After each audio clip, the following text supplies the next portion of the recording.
Hi, my name is Lazaro, and this is my speech. Um, when you think of cybersecurity, you think of someone behind a computer, right? Someone who's trying to give you a virus and hack into your computer and look at everything you're doing from your web camera, right? Well, the purpose of this speech is to let you know that that is not the only way someone can attack you. One of the most common ways attackers out there, take information from people is called phishing. And basically, phishing is using something to deceive you into giving out information, personal information of your own or personal information of a business. And just by listening to what I have to say can actually save a life or even yours. Um, they are very crafty when it comes to phishing. And the three types of phishing I want to talk about is email phishing, vishing, and smishing. Now, the last two sounds really crazy, but it is something real. And it is something that, a lot of people fall victim of daily, you know. So, the first thing I want to talk about is email phishing. And basically, email phishing, you probably, came across something like this before. And on the most common way someone will use this is to say that you won a prize or you got a virus in your phone, or it's something that tells you that you got something going on. They want you to click on that link, and usually when you click on that link will take you to a malicious website and basically install viruses into your computer and start to take information from you. Now, that's not the only way people use email, phishing. It can actually be someone claiming to be a prince in another country, and their bank account is frozen. If you could send us some money, and so I can feed my family, I will send you something back later. That is another form of phishing. It is the most common one out of all of them because they can be very persuasive, and usually you know when you hear someone is in need of money, you want to help out. Some people want to help out, some people don't. Now, there's two types of email phishing out there. You have spear phishing, which is the type of phishing that is after a certain target, a certain person. It might be an accountant of a business. They might take that accountant's information and use that information to pose as that person and to gain financial information from the company itself. And another form is actually whaling. Now, spearfishing can be used to actually do whaling, and whaling is basically just trying to fish a CEO or some kind of higher ranking official in that company. And to be honest with you, usually the CEOs are not that they're not really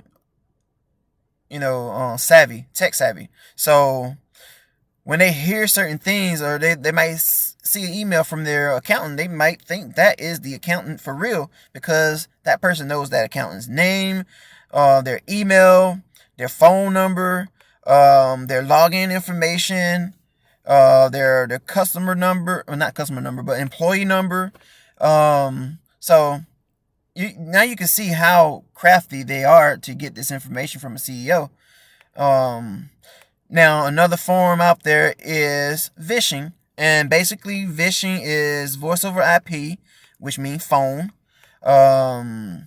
Basically, they will call you on the phone and say they're the IRS, right? You owe us money, and if you don't pay us, we're going to get the police to arrest you. Or you won something, and you need to act now, or you're going to lose your opportunity to get your prize, and we're going to give it to someone else. So this form of phishing is basically used to get like credit card information or some kind of information they can use against someone in a business, so they can actually pose as you to you know gain financial information or something. Now the last one I want to talk about is smishing, because I know I am on a time limit here. Smishing is basically someone texting you, and everything they do on the email is the same thing they would do on that text message. Now, the only thing different about this and actually emails are the fact that they can give you malware that can take information from your phone. Now, you might think, what do you want information from my phone? Well, phones are the next computers out there. People do a lot of things on their phone. There are some people out there that replace computers for their phone. So, I have known people who use their phone, for looking up the banking information, medical history, to do anything you would do on a computer on that phone. And, that is really dangerous because someone can take your information and pose as you. Now, the most common way people will do the phishing and the smishing is they will create some kind of Skype account or some kind of Google Voice account, and they will do something called spoofing a number. And spoofing a number is basically getting a number from Skype or Google Voice, and then you put another number on top of it. You actually go in there and say, hey, I want this number to show up every time I make a call or every time I do a text. And, a lot of people don't know about that, so they fall for it every single time. Now, there are ways you can keep yourself from being a victim of phishing.